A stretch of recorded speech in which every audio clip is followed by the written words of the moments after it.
இப்போ இருக்க ஏஐ ரேஸ்ல வந்து எல்லாரும் வந்து அந்த ரேஸ்ல வந்து ஃபர்ஸ்ட் வரதுக்கு முயற்சி பண்ணிக்கிட்டே இருக்காங்க. முக்கியமா பார்த்தீங்கன்னா 2022ல வந்ததுக்கப்புறம் ChatGPTக்கு அந்த ChatGPT பிஃபோர், ஆஃப்டர்ங்கிற ஒரு பெஞ்ச்மார்க்கை வந்து செட் பண்ணிருச்சு. ஸோ அந்த அளவுக்கு வந்து ஏஐ வந்து இப்போ எல்லா ஃபீல்ட்ல வந்து டாமினேட் பண்றாங்க. ஸோ இத வச்ச ஓப்பன் ஏஐயோட மேசிவ் பிளான் தான் இந்த ஸ்டார்கேட் பிளான். இந்த ஸ்டார்கேட் ப்ராஜெக்ட் என்ன? அப்படி என்னங்கிறத இந்த வீடியோல டீட்டெயிலா பார்க்கலாம். இந்த ப்ராஜெக்ட் ஸ்டார்கேட் வந்து 2025ல வந்து காயின் பண்றாங்க டொனால்ட் ட்ரம்ப். இதுல முக்கியமான பார்த்தீங்கன்னா 3 கம்பெனிஸ் இருக்கு.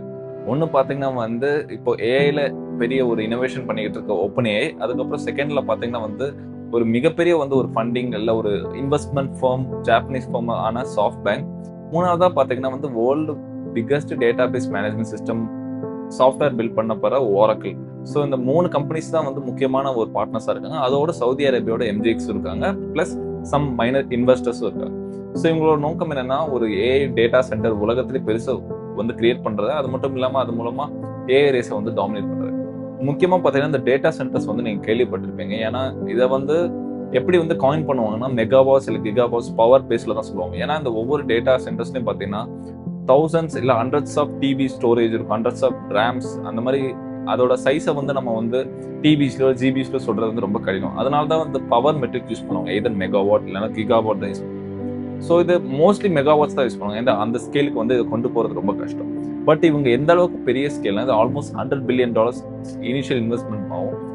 எண்ட் ஆஃப் 2028ல பார்த்தீங்கன்னா, ஆல்மோஸ்ட் $500 பில்லியன் வந்து இன்வெஸ்ட் பண்றதா இத வந்து முடிவு பண்ணியிருக்காங்க. இது ஒரு மிகப்பெரிய அமௌண்ட். இதுல பார்த்தீங்கன்னா, அவங்களோட ஒட்டுமொத்த எய்ம் பார்த்தீங்கன்னா, 10 கிகாவாட்ஸ் அளவுக்கு வந்து இது பவர் கொண்டு போகும்.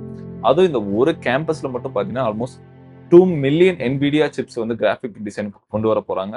ஸோ இதனால வந்து ஏஐஸ்ல வந்து பயங்கரமான ஒரு டாமினேஷன். அது மட்டும் இல்லாம 1,00,000மான வேலை வாய்ப்புகள் அங்க வரப்போகுது. அது மட்டும் இல்ல ஏஐ ஸ்கோப்பை வந்து இவங்க மாத்துறதா வந்து முயற்சி பண்ணிட்டு இருக்காங்க. ஸோ இதோட கன்ஸ்ட்ரக்ஷன் வந்து யுஎஸ்ல நடந்துட்டு இருக்கு. இது ஃபியூச்சர்ல பார்த்தீங்கன்னா யுகே, பிரான்ஸ், ஜெர்மனிங்கிற பல நாடுகள வந்து இத எக்ஸ்பேண்ட் பண்ண போறாங்க. இது வந்து ஒவ்வொரு கான்டினென்ட் அட்லீஸ்ட் வந்து ஒரு இந்த மாரி ஸ்டார்கேட் அந்த கேம்பஸ் கொண்டு வரது தான் இவங்களோட ஒட்டுமொத்த நோக்கமே. ஸோ உலகத்திலே இப்ப கரண்ட்ல இருக்க மிகப்பெரிய ஏஐ ப்ராஜெக்ட் பார்த்தீங்கன்னா, இந்த ஸ்டார்கேட் ஏஐ ப்ராஜெக்ட். இத பத்தி உங்களுக்கு இன்னும் நெறைய தெரிஞ்சுக்கணும்னா, நீங்களே வந்து கூகுள் பண்ணி பாருங்க. இதுல ரொம்ப இன்ட்ரஸ்டிங்கான ஃபேக்ட்ஸ் நெறையவே இருக்கு.